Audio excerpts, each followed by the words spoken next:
دیکھیں یہ ممبر مرکز محبت ہے.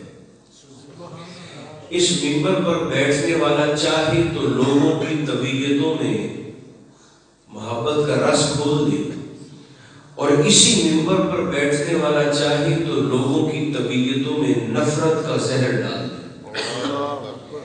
اور اس کی 20 مثالیں ہم نے ماضی قریب میں دیکھی. جو آپ نے نوجوان تشریف فرما ہے ان سے معذرت کرتے ہوئے کہ آپ کو صاحبان ممبر کی وجہ سے تکلیف ہوئی. کچھ صاحبان ممبر، ایک شخص اٹھتا ہے اور وہ ہاتھ میں عصمت صحابہ کا علم تھام کر حضور علیہ السلام کے خاندان پر جسارت کرتا ہے، اور جواب میں ایک دوسرا شخص اٹھتا ہے اور وہ ہاتھ میں نام نہاد عظمت اہل بیت کا علم تھام کر ان شخصیات پر زبان درازی کرتا ہے کہ اس کائنات میں آفتاب نبوت کی کرنیں سب سے پہلے جن کے وجود پر پڑی وہ حضور کے صحابہ کرام نہیں تو اور کون ہے. اہل سنت حیا کا مسلک ہے، اہل سنت ادب کا مسلک ہے، احترام ہماری پہچان ہے. نہ ہم نے دین کا مزاج سمجھا ہے، نہ ہمیں دین کے رویے کا پتہ ہے.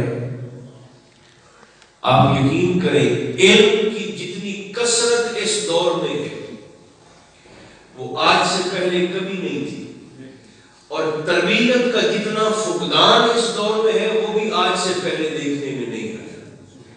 اور تکلیف کی بات یہ ہے کہ جو افراتفری ہمیں مذہبی لوگوں میں نظر آئی ہے، الامان الحفیظ، آپس میں تقسیم ہو گئے، تماشا بن گیا. وجہ کیا ہے؟ وجہ صرف یہ ہے کہ ہم دین کے مزاج کو نہ سمجھ پائے. ایک حدیث رسول میں آپ کی خدمت میں عرض کر دیتا ہوں، اور فیصلہ ممبر پر میں نہیں کرتا، فیصلہ ہم تمام دوست اپنی اپنی محبت کے سپرد لیتے ہیں. اسلام کا مزاج دیکھیں، میرے اور آپ کے آقا تشریف لے کر جا رہے ہیں اور صحابہ حضور کے ساتھ ہیں. گلی میں سے جیسے حضور علیہ السلام گزرنے لگے تو ایک جنازہ سرکار کے سامنے سے گزرا. یہ دین کا مزاج ہے. جنازہ آقا علیہ السلام کے سامنے سے گزرا تو کریم آقا جنازے کے احترام میں کھڑے ہو گئے. جب جنازہ اٹھا کر جانے والے لے گئے تو صحابہ نے سوالیہ نظروں سے حضور علیہ السلام کے چہرہ پاک کو دیکھا اور آقا سے مخاطب ہو کر کہنے لگے، حضور یہ جس جنازے کے احترام میں آپ رکے ہیں، اور یاد رکھیں یہ جنازے کے احترام میں ایک شخصیت نہیں رکی، نبی نہیں رکے، جنازے کے احترام میں نبوت رکی ہے. جنازے کے احترام میں رسول نہیں رکے، رسالت رکی ہے. مصطفیٰ نہیں رکے، مصطفیٰ رکی ہے. جتنی دیر حضور ٹھہرے رہے رسالت ٹھہری رہے. جنازے کے احترام دین کا مزاج دیکھیے. صحابہ نے عرض کیا، حضور آپ کو خبر ہے کہ یہ جنازہ کس کا ہے جس کے احترام میں آپ رکے ہیں؟ سرکار نے فرمایا کس کا ہے؟ انہوں نے کہا حضور یہ تو یہودن تھی. حضور یہودن رہی، یہودن مری، آپ کے دین سے کوئی لینا دینا ہی نہیں ہے، آپ کی تعلیمات سے کوئی واسطہ ہی نہیں ہے. ساری زندگی آپ کی مخالفت میں گزاری. یہودن تھی، یہودن رہی، یہودن مری، اور حضور آپ اس کے احترام میں کھڑے ہو گئے.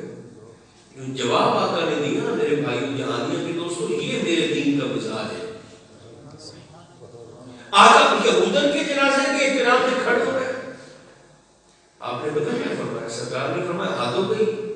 اگر وہ مومنہ نہیں تھی تو کیا ہوا؟ سرکار نے فرمایا کیا وہ انسان بھی نہیں تھی؟ فرمایا اگر اس کا اور میرا ایمان کا تعلق نہیں تھا تو کیا اس کا اور میرا انسانیت کا واسطہ بھی کوئی نہیں؟ وہ آدم کی اولاد ہی نہیں تھی سرکار دو عالم علیہ السلام کے ساتھ.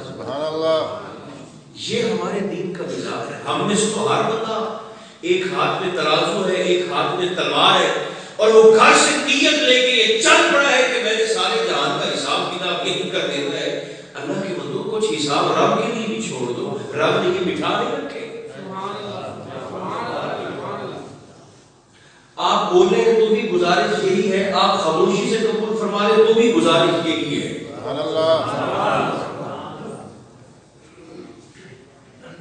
یہ ہمارے دین کا مزاج ہے۔ یہاں تو سنی شیعہ کی دکان آمنے سامنے ہو، دیوبندی وہابی بریلوی کی دکانیں آمنے سامنے ہو، تو سارا دن مارکیٹ میں فساد ہی ختم نہیں ہوتا۔ اب پتہ نہیں یہ جملہ ہے کس کا، لیکن جس نے بھی لکھا ہے نا اللہ اس کا بھلا کرے، اس نے بالکل ٹھیک لکھا ہے۔ وہ کہتا ہے، اب تو چونکہ ربیع الاول سے ختم ہو گیا نا، وہ کہتا ہے اگر یہ چائنا کی لائٹیں اور یہ کاغذ کی جھڑیاں اور یہ پھلجھڑیاں اور لڑیاں نہ ہوتی اور ہمیں کردار سے عشق رسول ثابت کرنا پڑتا تو کتنا مشکل ہو جاتا۔ اللہ بھلا کرے یہ جھڑیاں بنانے والوں کا، چلو چائنا والوں کا اللہ بھلا کرے جنہوں نے یہ چائنا کی لائٹیں بنا دی ہیں، چلو کو ہم لڑیاں لٹکا کے اپنے آپ کو عاشق رسول ثابت کر دیتے۔ پورا بازار بھرا پڑا ہے، ایک مذہبی ماحول دکھائی دیتا ہے، سبز جھنڈے بھی نظر آ رہے ہیں، لائٹیں بھی نظر آ رہی ہیں، بڑے بڑے بینر بھی دکھائی دے رہے ہیں، مگر مجھے معاف کیجیے ایک نمبر دوائی پوری مارکیٹ میں کہیں سے نہیں مل رہی۔ اللہ اچھی چیز اچھے ریٹ پر پورے بازار میں کہیں پر نہیں مل رہی۔ آپ کا کیا خیال ہے اوپر میلاد النبی کا جھنڈا لگا ہو اور نیچے بیٹھ کر بندہ دودھ میں پانی ملا رہا ہو تو حضور راضی ہو رہے ہو؟ مصیبت یہ ہے ہم یہ سمجھ بیٹھے ہیں کہ میرا دین مجھے مسجد میں قید کرنا چاہتا ہے، میرا دین مجھے مصلی کے ساتھ باندھنا چاہتا ہے۔ مسجد میں آئے تو ہم دیندار ہیں، مسجد سے باہر نکلے تو ہم دنیا دار۔ یہ جملہ یاد رکھیں، مومن سب سے اچھا دنیا دار ہوتا ہے۔ تھوڑا سا غور فرما لیں میں نے کیا عرض کیا آپ کی خدمت۔ سبحان اللہ۔ مومن سب سے اچھا دنیا دار ہوتا ہے۔ حضور فرماتے ہیں جس کا معاش نہیں ہے اس کا مواد بھی نہیں ہے۔ جو بدبخت دین سے اپنی دنیا کو نہیں سنوار سکتا اس نے آخرت کیا سنوار دی۔ یہاں تو عجیب طوفان بدتمیزی بپا ہے۔ اہل سنت میں ٹکڑے ٹکڑے ہو گئے، یہ صحابہ کے ہو گئے، یہ اہل بیت کے ہو گئے۔ میں نے کہا آپ نے یہ کیا آپ نے تماشا بنا دیا ہے؟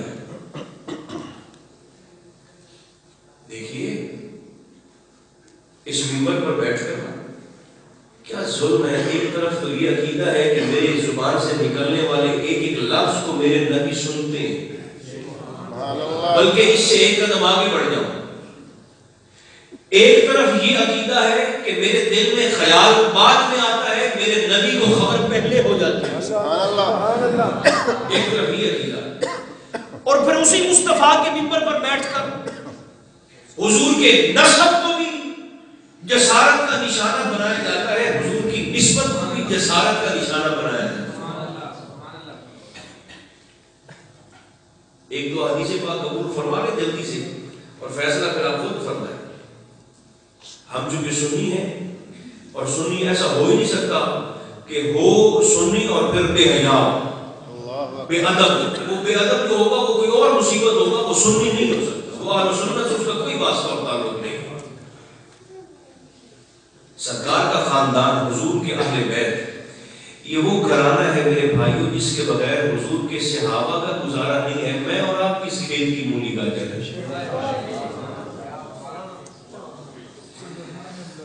عظمت صحابہ سیکھنی ہو تو حضور سے سیکھو، اور عظمت اہل بیت سیکھنی ہو تو حضور کے صحابہ سے سیکھو۔ ایک ایک حدیث پاک بغیر کسی وضاحت کے جلدی سے قبول فرما لیں۔ سرکار دو عالم علیہ السلام کی محفل سجی ہے۔ یہ بڑی تکلیف ہے نا کہ وہ صحابہ بھی دیکھ لیں، اوپر سے اور تھے اندر سے اور تھے۔ وہ ذرا سرکار کی حضور تو سب کے ساتھ ہیں، نشینوں کے بھی مصطفیٰ ہیں، دیوبندیوں کے بھی ہیں، وہابیوں کے بھی ہیں، سنیوں کے بھی ہیں۔ وہ یہ حدیث پاک کو قبول کریں۔ ایسے سرکار کی محفل سجی ہے اور حضور کے ایک صحابی جن کا اس میں گرامی حضرت ابو دردہ رضی اللہ تعالیٰ عنہ وارضہ، اللہ ان سے راضی ہو وہ ہم سے راضی ہو۔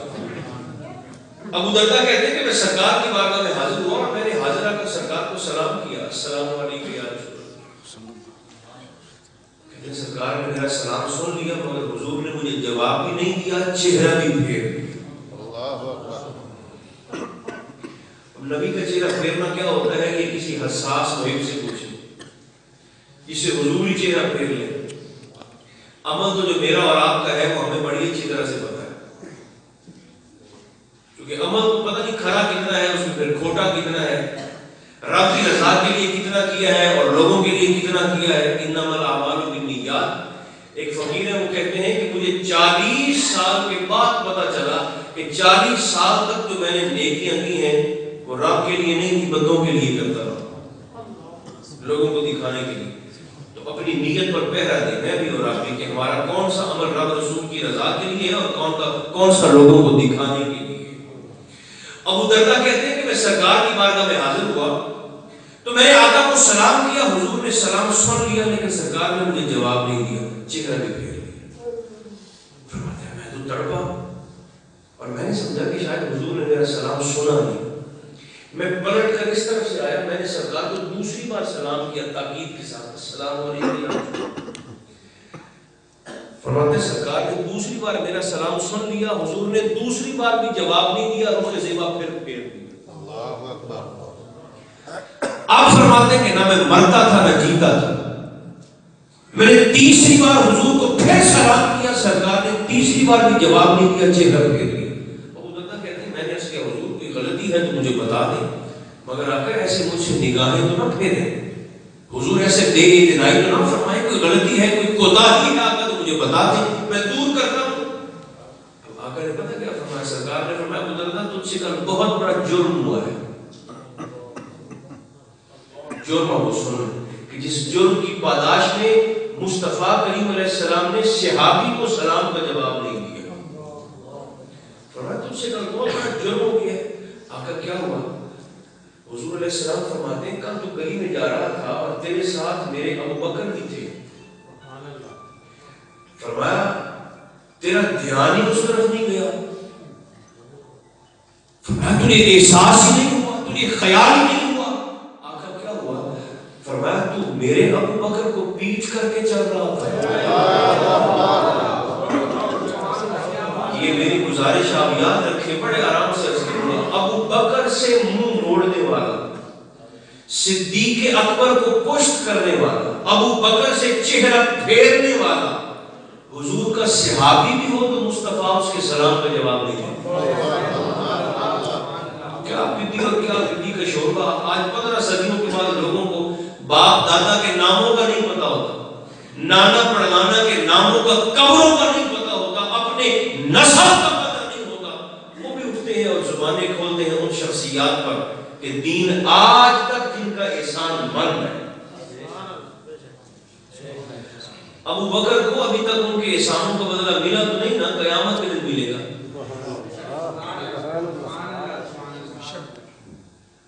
حدیث پاک آپ کے ذہن میں آ گئی ہوگی. سرکار نے فرمایا مجھ پر جس نے بھی احسان کیا میں سب کو بدلہ دے کے جا رہا ہوں، کسی کا مجھ پر کوئی احسان نہیں. لیکن آقا نے فرمایا کہ ایک ابو بکر کے مجھ پر اتنے احسانات ہیں کہ اس کو احسانات کا بدلہ قیامت کے دن ابو بکر کا رب عطا فرمائے. نہ ابھی تک قیامت آئی ہے نہ ابو بکر کو احسانوں کا بدلہ ملا ہے. اچھا سید وہ ہے جسے حضور کے صحابہ کہا گیا ہو، اور اچھا امتی وہ ہے جسے حضور کی آل کہا گیا ہو. سارے باوجود آپ تشریف فرما ہوں گے. اسی طرح مجھے آرام سے بتا دیں، آج اگر ہم یہاں اس مسجد میں محفل شریف سجا کر بیٹھے ہیں، پورا مہینہ ہی آپ نے سرکار کا ذکر سنا ہے. یہ جو میں اور آپ اس مسجد میں خانہ خدا میں ذکر کی محفل سجا کر بیٹھے ہیں، یہ اولاد حیدر کا احسان ہے کہ نہیں ہے امت پر؟ کمینہ ہوتا ہے وہ شخص جو محسن کے احسان کو بھول جائے. یہ تو پورا خاندان کریموں کا ہے، ایک فرد کریم ہے. میں آپ کو حدیث پاک عرض کروں، جتنی عرض کر سکتا وہ پیش کر دیتا ہوں. 2-3 حدیث پاک میرے ذہن میں آ گئی ہیں. ایک فرد اس خاندان کا کریم ہے، تو کریموں سے کوئی کمینہ ہی بھاگے گا نا. مولانا روم نے ایک حدیث پاک لکھی ہے، آپ کی ملفوظاشی کی کتاب ہے مناقب العارفین. سبحان اللہ، کیا تبصرہ ہے آپ کا مولانا روم کا اس حدیث پاک. حدیث پاک تو 20 بار آپ نے علماء سے ہم نے ضرورت کی، مگر اس پر تبصرہ قبول فرمائے. سرکار مولا علی شیر اللہ کرم اللہ تعالی وجہ الکریم جو امیر کائنات ہے، مولا کائنات ہے، آپ نا ایک میدان جنگ میں نا ایک شخص آپ کے مقابلے میں آئے اور جناب مرتضیٰ کا زندگی بھر کا یہ طریقہ تھا کہ جب بھی کوئی شخص آپ کے مقابلے میں آتا آپ اس کو 3 پیشکشیں فرماتے تھے لڑنے والے. آپ سن رہے ہیں کہ نہیں سن رہے؟ 3 پیشکشیں کرتے تھے جو بھی مقابلے میں آتا, چونکہ دو بدو لڑائی ہوتی تھی آمنے سامنے, تو سرکار علی پاک اس کو مقابلے میں آنے والے کو 3 پیشکشیں فرماتے تھے. 3 سنا میں دیتا ہوں اور محبت سے قبول آپ فرمائیں. سرکار علی مرتضیٰ اس بندے کو پہلی پیشکش یہ کرتے جو مقابلے میں آتا, اس نے فرماتے دیکھو کیا رکھا ہے لڑائی میں, کلمہ پڑھ لو میرے بھائی بن جاؤ. پہلی پیشکش کی چاڑ پر آ جاؤ لڑائی میں, کلمہ پڑھ کے نا میرے بھائی بن جاؤ. اگر وہ کہتا کہ نہیں کلمہ نہیں پڑھتا تو پھر دوسری آفر آپ سے یہ کرتے تھے اچھا اگر کلمہ نہیں پڑھنا تو پھر بھاگ جاؤ, کسی اور سے لڑ لو, مجھ سے نہ لڑو. میں سمجھتا ہوں یہ بھی آپ کی کریمی ہے کہ کسی اور سے لڑو گے تو 0.0000% کو تیرے بچنے کے چانس بن جائیں گے, لیکن اگر مجھ سے لڑو گے تو پھر کاٹ کے پھینک ڈالو. کسی اور سے لڑ لو, مجھ سے نہ لڑو. اگر وہ کہتا کہ نہیں بھاگنا بھی نہیں, کلمہ بھی نہیں پڑھنا, بھاگنا بھی نہیں, لڑنا, تو پھر تیسری پیشکش آپ اسے یہ فرماتے تھے اچھا یار اگر لڑنا ہے تو پھر پہلا بار تو مجھ پہ کر. یہ جان کی دشمن سے کہہ رہے ہیں. ہم بیٹھے میلاد کی محفل میں ہوتے ہیں, بازار کندھے سے کندھا ملا ہوتا ہے, لیکن دلوں کا فاصلہ ناپنے تو ہزاروں دین کی مسافری ہوتی ہے. دیواریں سانجھی ہوتی ہیں, زبانیں سانجھی نہیں ہوتی, خون سانجھی ہوتے ہیں, مفاد سانجھی نہیں ہوتے. کس کو دھوکہ دے رہے ہیں؟ سرکار کا ذکر تو دلوں کو نرم کرتا ہے, حضور کا ذکر تو ایسے چوٹ لگاتا ہے دل پر, طبیعت کو خستہ کر دیتا ہے. اگر حضور کی باتیں سن سن کر پورا مہینہ پورے اتنے دنوں سے قبول فرما رہے ہیں, اگر طبیعت نرم ہو گئی ہے, کسی کو معاف کرنا ہے تو اس کی زندگی میں اس کو کر دیں. مرنے کے بعد پھر 4 بھائی علاج آگے نہیں, کسی پہ اردو بولنا ہی نہیں میرے پاس, اب بیچارہ وہ کیا بولے, جب بولنے کا وقت تھا اس وقت تو آپ نے لفٹ نہیں کروائی اس کو. کسی کو معاف کرنا ہے تو اس کی زندگی میں کرے, کسی سے پیار کرنا ہے تو اس کی زندگی میں کرے. یہ خود فریبی ہے, پھر اس سے نکلے. کریم کیسے ایک شخص ہے نا آپ کے مقابلے میں, جناب علی کے مقابلے میں آپ نے ذوالفقار کا وار کیا, اس کی لوہے کی تلوار کو ٹکڑے ہو کر ٹوٹ کر زمین پہ جا گیا. وہ جس پر رومی کا تبصرہ ہے نا وہ دوسرے سے پا گئے. یہ ابھی ذہن میں ہے کہ میں نے کہا چلے یہ عرض کر دیا. آپ نے تلوار کا وار کیا ذوالفقار کا, اس کی تلوار کو ٹکڑے ہو کر زمین پہ جا پڑی, اور وہ کافر ایسے نہتا کھڑا. اس نے کہا نہیں اب تو مقابلہ برابری کا ہے ہی نہیں, تو فرمایا اب, اس نے کہا جی اپنی تلوار مجھے دے. یہ ذوالفقار آپ نے فرمایا یہ میں اچھا, اس نے ذوالفقار پکڑ لی نا, پکڑ تو اس نے ذوالفقار لی, صرف ذوالفقار کافی ہے نا, پیچھے دستے حیدر بھی تو چاہیے. جلتے ہو کیوں علی کے کمالات دیکھ کر, عزت خدا ہی دیتا ہے اوقات دیکھ کر. اچھا یہ مصیبت صرف اس دور میں نہیں ہے, اس دور میں بھی تھی. ایک اور بات ذہن میں آتی ہے, اگر کہتے ہیں تو میں یہ بھی سنا دیتا ہوں. یہ وبا نا اس دور میں بھی تھی, جراثیم. بسم اللہ, دوز حیدر کے کوفہ کی جامع مسجد آج بھی گواہ ہے. سرکار علی مرتضیٰ تشریف فرماتے تو ایک یہودی آیا آپ کے سامنے. یہودی اس نے اپنی کتاب سے آپ سے کچھ سوال پوچھے, آپ نے اس کی کتاب سے اس کو جواب دیا. اس نے کس رفتار سے پوچھے, آپ نے اسی رفتار سے جواب دیا. اس نے کس انداز سے پوچھے, آپ نے اسی انداز سے جواب دیا. جو کہ علم کا روح ہوتا ہے, اور اگر ممبر پر سرکار مولا کا اعلان تو پھر سبحان اللہ. اچھا جب آپ نے اس کو جواب دیا نا, مطمئن ہو گیا, تو آپ سے کوئی یہودی مخاطب ہو کر کہنے لگا کہ علی علم, اتنا علم کہاں سے لیا؟ آپ نے فرمایا میں نے اپنے نبی کی زبان چوسی ہے, یہ حضور کے لعاب دہن کی برکت. اچھا سنیں, اس یہودی نے کہا ملاقات کرنی ہو تو وہ پیغمبر مجھے کہاں ملیں گے؟ سرکار علی پاک نے فرمایا ان کا تو وصال ہو گیا. اللہ اکبر. تو پردہ فرما گئے. اس نے کہا اچھا پردہ فرما گئے تو پھر آپ مجھے کلمہ پڑھا دیں جس کا شاگرد ایسا ہے اس کا استاذ کیسا ہو. اچھا سنیں منافقین کا طریقہ دیکھیں. آپ نے پڑھا دیا اس کو کلمہ، وہ چپ کر کے مسجد سے باہر چلا گیا. دیوار کے باہر سے نا ایک منافق بھی کھڑا سن رہا تھا یہ سارا ڈائلاگ. اب اس منافق کی خباثت کا طریقہ دیکھیں. جب وہ کلمہ پڑھنے والا پڑھ کر چلا گیا تو وہ منافق آ گیا مسجد. اس نے کہا اچھا ہم تو یہ سمجھتے رہے آج تک کہ علم آپ کا ذاتی کمال ہے، لیکن یہ تو آج پتہ چلا کہ یہ حضور کے تھوک کی برکت سے تھا. یہ تو آج پتہ چلا ہمیں کہ یہ تو حضور کے لعاب کی برکت سے تھا. ہم ایسے ہی علم کو علی کا ذاتی کمال سمجھتے رہے. امیر کائنات ہے تو پھر جملہ بھی آپ کا اتنا بڑا ہے کہ ساتوں آسمانوں سے بھی بڑا ہے. سبحان اللہ. اس نے کہا یہ تو ہم ایسی سرکار کا سمجھتے رہے نا کہ جناب علی کا ذاتی کمال ہے. مگر یہ تو مصطفیٰ کریم علیہ السلام کی، اس کا مطلب جو آپ کی برکت ہے، آپ کا ذاتی کمال نہیں. آپ نے فرمایا اسکت، فرمایا چپ کر. اس نے کہا کیا ہوا؟ جملہ میں سنا دیتا ہوں آگے آپ کی محبت کے سپورٹ کرتے ہیں. فرمایا خاموش ہو جا. اس نے کہا علی کیا ہوا؟ فرمایا یہ ابھی مصطفیٰ کا لعاب بولا ہے، محمد کا خون تو ابھی بولا ہی نہیں. جو بڑے ذوق والے بیٹھے نا ان کی خدمت میں جملہ کہنے لگا ہوں. فرمایا یہ مصطفیٰ کا لعاب ہے جس نے علی کو سلونی اما شیطن تک پہنچایا. حضور کے لعاب نے ابھی علی کو سلونی اما شیطن تک پہنچایا ہے. اگر مصطفیٰ کا خون بولے تو علی کو کہاں تک پہنچائے؟ یہ بھی میرے نبی کا صرف تھوک بولا ہے اور ساتھ شکوہ بھی آپ نے کر دیا. فرمایا شکوہ بھی مجھے تم لوگوں سے.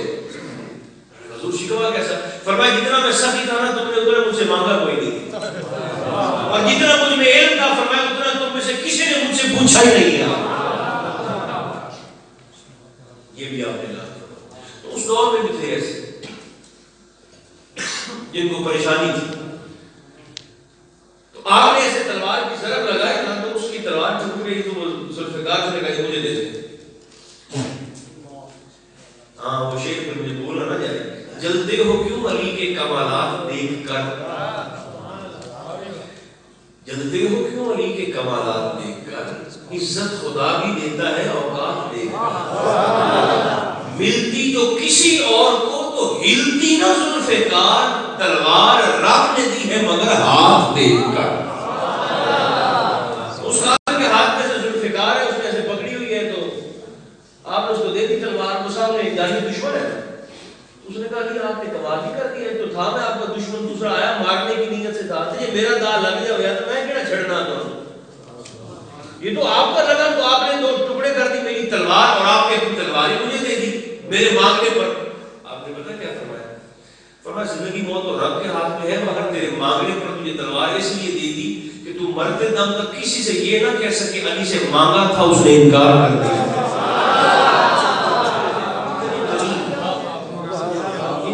اب وہ حدیث پاک جو جس پر مولانا روم کا تبصرہ ہے، جو علامہ اقبال کے روحانی شیخ ہے، روحانی پیر ہے، اقبال فرماتے ہیں اقبال کبھی اقبال نہ ہوتا اگر میرے پیر رومی نہ ہوتے. اور آپ کی کتاب مثنوی شریف جس کو فارسی کا قرآن کہتے ہیں، مسلم کو فارسی کا قرآن کہتے ہیں، اگر کبھی موقع ہو نا تو اس کا مطالعہ ضرور فرمائیں. بڑی بڑی دلچسپ اور بڑی بڑی زبردست قسم کی حکایات بھی ہیں، احادیث پاک بھی ہیں. بڑا زبردست ایک روحانی سا پورا پیکیج ہے مثنوی شریف کا. بلکہ جیسے کہ ہمارا ماہ نور کا چاند طلوع ہوتا نا تو کچھ لوگ کتابی کیڑے بن جاتے ہیں. ایسے خام خواہ جو پورا 11 مہینے چپ کر کے بیٹھے رہتے ہیں وہ اس مہینے میں انہیں دورہ پڑ جاتا ہے. لکھا کہاں پر ہے، جائز ہے کہ ناجائز ہے، کرنا چاہیے کہ نہیں کرنا چاہیے، دکانوں پر بحث پڑھنا بحث. مولانا روم نے ایک حکایت لکھی ہے بڑی دلچسپ، یہ بھی سنا دیتا ہوں اس کے بعد پھر وہ حدیث پاک کروں گا. رومی فرماتے ہیں کہ ایک گدھے کی اور گھوڑے کی آپس میں بحث ہو گئی تھی. بڑی معروف حکایت. گدھے کی اور گھوڑے کی آپس میں بحث ہو گئی، ڈیبیٹ ہو گئی دونوں. اچھا بحث کس بات پر ہوئی؟ گدھا کہتا تھا کہ آسمان کا رنگ کالا ہے، گھوڑا کہتا تھا نہیں آسمان کا رنگ نیلا ہے. یہ رومی کہہ رہے ہیں. گھوڑے کا موقف یہ تھا کہ آسمان کا رنگ نیلا ہے، گدھا کہتا تھا آسمان کا رنگ کالا ہے. اس بات پر نہ دونوں کی بات ہوتی. رومی ہمیں سمجھانے کے لیے ایک آیت کرتا ہے. جب دونوں کا آپس میں فیصلہ نہ ہوا تو رومی فرماتے ہیں دونوں کا فیصلہ جنگل کے بادشاہ کے پاس گیا، شیر کے پاس. شیر نے دونوں کی بات سنتی نا، گھوڑے کا موقف ٹھیک ہونے کے باوجود گھوڑے کو ہی عمر قید کی سزا سنا دی. دیکھیں طریقہ دیکھیں. گھوڑے نے کہا بات بھی میری ٹھیک ہے، آسمان کا رنگ واقعی نیلا ہے، کالا تھوڑی ہوتا ہے، رنگ آسمان کا واقعی نیلا ہے، اور آپ نے الٹا سزا بھی عمر قید کی مجھے دے دی. تو شیر نے کہا کہ موقف اگرچہ تیرا درست ہے، آسمان کا رنگ واقعی نیلا ہے، مگر تجھے عمر قید کی سزا اس لیے دی ہے کہ تجھے کہا کس نے تھا کھوتے سے بحث کرنے کی. گلے سے بحث کرنا تیرا جرم. ایسی بحث کر کے کوئی بلڈ پریشر ہائی کرنے کا کوئی فائدہ ہے؟ حالانکہ پتہ ان کو بھی ہے کہ ہماری بک بک سے نہ اہل سنت کے عقیدے پر کا کوئی فرق پڑا تھا. ایسا ہے یا نہیں ہے؟ ہر سال میلاد النبی کے جلسوں میں جلوس میں اضافہ ہوتا جا رہا ہے کہ نہیں ہوتا جا رہا ہے؟ اب گھروں میں بھی لوگ اپنے اپنے طور پر ایسی محبت کا اظہار کرتے ہیں کہ سبحان اللہ کہنے کو دل جاتا ہے. بڑھتا جا رہا ہے اس میں کمی، حالانکہ ان کو پتہ ہے کہ کمی نہ آ سکتی ہے نہ آئے گی انشاءاللہ. پھر ایسی خام خواہ ایک لکیر پیٹنے کا فائدہ نہیں ہے، مگر چونکہ وہ اظہار کرتے ہیں پھر اپنے اندر کی صورتحال، تو پھر بحث نہیں کرنی کسی سے بھی. کریم کیسے؟ ایک شخص آیا سرکار مولا کائنات کے مقابلے میں. اس پر جو رومی کا تبصرہ ہے وہ میں نے آپ کو سنانا ہے. وقت ہوا تو ایک بات اور عرض کروں گا تو اس کے بعد انشاءاللہ پھر اجازت، جیسے بھی نظام آگے چلے گا. جناب علی نے اس کافر کو زمین پر گرایا، اس کے سینے پہ چڑھ کے بیٹھ گئے. بتا رہا ہوں یہ کریم کیسے ہیں. بسم اللہ. اس کے سینے پہ نا سرکار علی مرتضیٰ چڑھ کے بیٹھ گئے. ذوالفقار اٹھی ہوئی ہے، قریب تھا کہ آپ کی ذوالفقار اس کے سینے کے پار اٹھا، مگر اس نے کیا کیا؟ اس نے نیچے لیٹے لیٹے جناب علی کی چہرے پاک پر تھوک کر کے ثابت کر دی، بے ادبی کر دی، تھوک کر. موت سامنے نظر آ رہی ہو نا تو زبان تو ویسے ہی لکڑی کی ہو جاتی ہے، خشک ہو جاتی ہے. تھوک مرنا تو بڑے دور کی بات ہے، مگر یہ ماننا پڑے گا کہ یہ شخص جو نیچے لیٹا ہے کافر. موت سامنے دکھائی دے رہی ہے، ذوالفقار اٹھی ہوئی ہے، لیکن یہ ماننا پڑے گا کہ اتنا بہادر ہے کہ موت کو سامنے دیکھ کر بھی اس کے حواس کام کر رہے ہیں اور منہ میں تھوک بن رہا ہے. اور تصویر کا دوسرا رخ یہ ہے کہ علی کی تلوار زندگی بھر کبھی کسی کمزور پر اٹھی ہی نہیں. کمزوروں کے لیے جناب علی کے بازو میں سہارا دینے کے لیے آپ نے کیسے مارنے کے لیے تلوار اٹھائی، اس نے اپنے چہرے پاک پر تھوک دیا. آپ جلدی سے اس کے سینے سے اٹھے اور ہٹ کر وہاں جا کر کھڑے ہو گئے. وہ اٹھا ایسے کپڑوں کو جھاڑا اور آپ سے کہنے لگا علی آپ نے کمال بھی کر دیا. ایک تو میں تھا آپ کا دشمن، دوسرا میں نے آپ کے چہرے پر تھوک دیا. چاہیے تو یہ تھا کہ آپ یہ کاٹ کے پھینک دیں کہ آپ نے مجھے معاف کر دیا ہے. لا تتبع الهوى فيضلك عن سبيل الله. اپنی خواہشات کے پیچھے نہ چلنا. اس نے کہا مجھے چھوڑ کیوں دیا ہے؟ سرکار مولا کائنات فرماتے ہیں، کیا خوبصورت جملہ ہے. آپ نے فرمایا میں شیر خدا ہوں، میں شیر نفس نہیں ہوں. فرمایا میری تلوار رب کی رضا کے لیے اٹھتی ہے، خواہش نفس کی تکمیل میں نہیں ہوتی. یہ کہہ کر آپ جانے لگے نا تو آپ نے جو اس کو زندگی بخش دی. حضور فرماتے ہیں میری امت کا سب سے بڑا حلیم علی ہے. نہیں سوچنے کا تو سوال ہی پیدا نہیں ہوتا. صبر سے اگلا درجہ ہوتا ہے علم کا. آقا فرماتے ہیں اگر علم کی کوئی شکر ہوتی، کوئی سراپا، کوئی پیکر، کوئی وجود ہوتا تو فرمایا وہ تم شکر علی مرتضیٰ میں دیکھ لیں. تو جب جانے لگے نا تو وہ بھاگا ہو جا کر دامن گیر ہوا اور آپ نے زندگی بخشی. تو آپ کی کریمی سے متاثر ہو کر کہنے لگا حضور آپ مجھے پھر کلمہ نہیں پڑھاتے؟ میں پڑھا دیتا نے پڑھایا اس کو کلمہ کریم کیسے، کلمہ پڑھا کر جانے لگے تو پھر بھاگا، پھر دامن کی حضور ایک آخری سوال فرمایا ہاں پوچھو. کہنے لگا حضور میں نے آپ کے چہرے پاک پر تھوکا، اب رومی بول رہے ہیں، میں نے حضور آپ کے چہرے پاک پر تھوکا، بے ادبی کی، جسارت کی، اور آپ نے بدلے میں حضور مجھے ایمان کا تحفہ دے دیا. میں نے خباثت کی، آپ نے حضور مجھے ایمان کا تحفہ دے دیا بدلے میں. آپ مسکرائے، فرمایا یہیں سے اندازہ کر لو جب ہم اہل جفا پر ایمان کے تحفے نچھاور کرتے ہیں تو اہل وفا کو کتنا نوازتے ہیں. جملہ بدل دیتا ہوں، فرمایا جب ہم تھوکنے والوں کو ایمان دیتے ہیں تو پھر ہم چومنے والوں کو کیا عطا فرماتے ہیں. پھر بدل دیتے ہیں، فرمایا جب ہم بے ادبی کرنے والوں کو ایمان دیتے ہیں تو محبت سے سر جھکانے والوں کو ہم کتنا نوازتے ہیں. تو یہ تو کریم ہے. قیامت کے دن فرشتوں نے تھپڑ مار مار کے منہ لال کر دینے کہ تم دنیا میں کیا خباثتیں کر کے آگے ہو گئے، حیا نہیں تمہیں آئی. 22 لاکھ مربع میل کا حاکم ہے فاروق اعظم رضی اللہ تعالیٰ عنہ. لوگ مرتے پھرتے ہیں کہ الیگزینڈر یہ تھا، سکندر اعظم یہ تھا. تو میں کہا آپ کو سکندر اعظم کا ہے پتہ تو آپ کو فاروق اعظم کی کوئی خبر نہیں ہے. 22 لاکھ مربع میل کا حضور کا تربیت یافتہ حاکم خطبہ جمعہ دے رہے ہیں منبر پر بیٹھ کر، مسجد بھری پڑی ہے صحابہ سے تابعین سے. مصطفیٰ کے 8 سال کے بیٹے امام حسین علیہ السلام. لیکن یاد رکھنا امام 8 سال کا بھی ہو تو امام ہوتا ہے.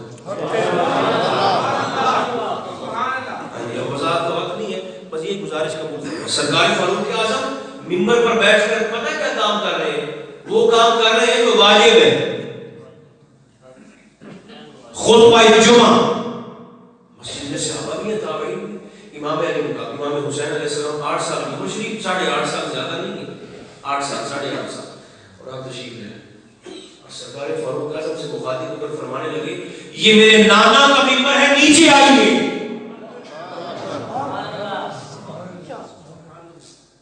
اچھا ایک طریقہ یہ بھی ہو سکتا تھا کہ ذرا شہزادے کو بٹھائیں، میں خطبہ مکمل کر دوں تو پھر آ کے میں حکم سنتا ہوں.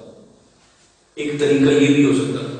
مگر پڑھیے اس پر حضور سیدی اعلیٰ حضرت کا تبصرہ فتاوی رضویہ شریف میں. سبحان اللہ. امام علی مقام نے فرمایا یہ تو میرے نانا جان کا منبر ہے جس پر حضور مجھے چومتے بھی ہیں، مجھے سونگتے بھی تھے.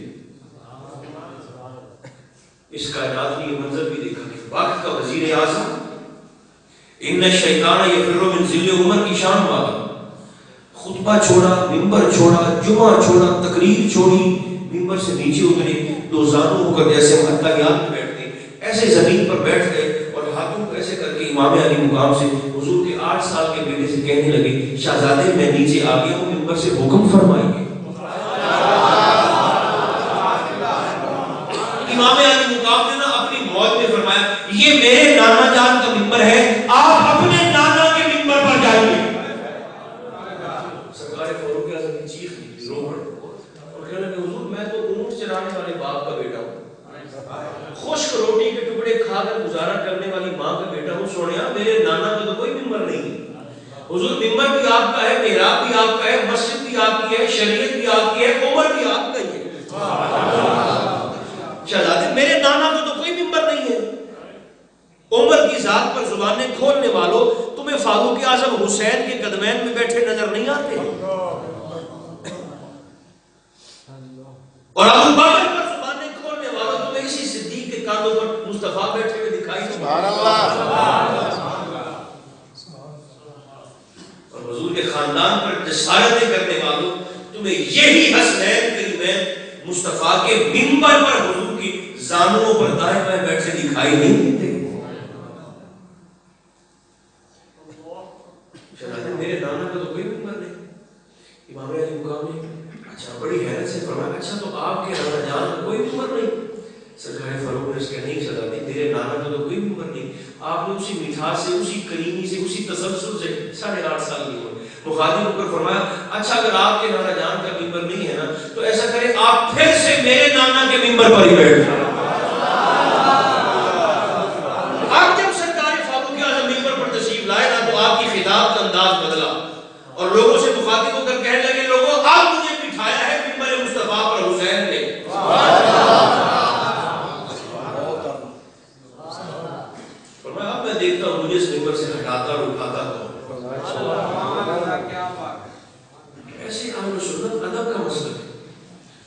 فرماتے ہیں جیسے ہر دین کی کوئی نہ کوئی پہچان ہے، میرے دین کی پہچان اللہ نے ادب اور حیا کو بنایا ہے. جو صاحب ایمان ہوگا وہ صاحب حیا بھی ہوگا. دونوں حضور کا نسب بھی سرکار کی نسبت ہے. یہ دونوں میرے اور آپ کے لیے، لیکن سارے چونکہ عزت کا مرکز تو مصطفیٰ ہے اور سارے کا سارا دین حضور کے قدمین کے گرد ایسے گھومتا ہے جیسے حاجی کعبے کا طواف ہے. دنیا تو جیسی تیسی لوگوں کی گزر رہی ہے، گزر جائے گی، کم از کم حیا کر کے اپنی قبروں کو تو ٹھنڈا کرو. اس لیے احترام صحابہ بھی اور احترام اہل بیت. سرکار کے صحابہ کا ادب بھی، حضور علیہ السلام کے اہل بیت کا ادب بھی.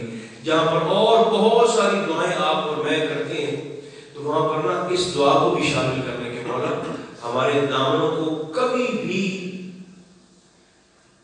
بے ادبی کی، بد زبانی کی، غلاظت سے مولا داغدار نہ ہونے دینا. اپنی طبیعتوں کو اچھا رکھیں، مزاج کو بہتر رکھیں اور دین کی بھی طبیعت کو سمجھیں. چلیں شمارنا تو آپ نے کوئی نہیں کہا، تو پہلے ہی اب تو خطاب بھی ختم ہو گیا، لیکن مہربانی کریں آپ اس دعا پر سارے آمین ضرور کہہ دیں. اللہ پاکستان کی خیر فرمائے، عالم اسلام کی خیر فرمائے، امت مصطفیٰ کی خیر فرمائے. وباؤں سے، امتحانوں سے، تکلیفوں سے، آزمائشوں سے اللہ محفوظ رکھے. ہمارے بڑی پیارے ہیں قبلہ مفتی صاحب اور آپ تمام دوست محبت والے اکثر چہرے شناسہ ہیں. اللہ آپ سب کو بے شمار رحمات اور برکات نصیب فرمائے. مجھ سمیت ہم سب کا خاتمہ ایمان پر فرمائے. اہل سنت کی بھی خیر فرمائے. صلی اللہ علی خیر خلقہ محمد و آلہ و اصحابہ اجمعین برحمتک یا ارحم الراحمین.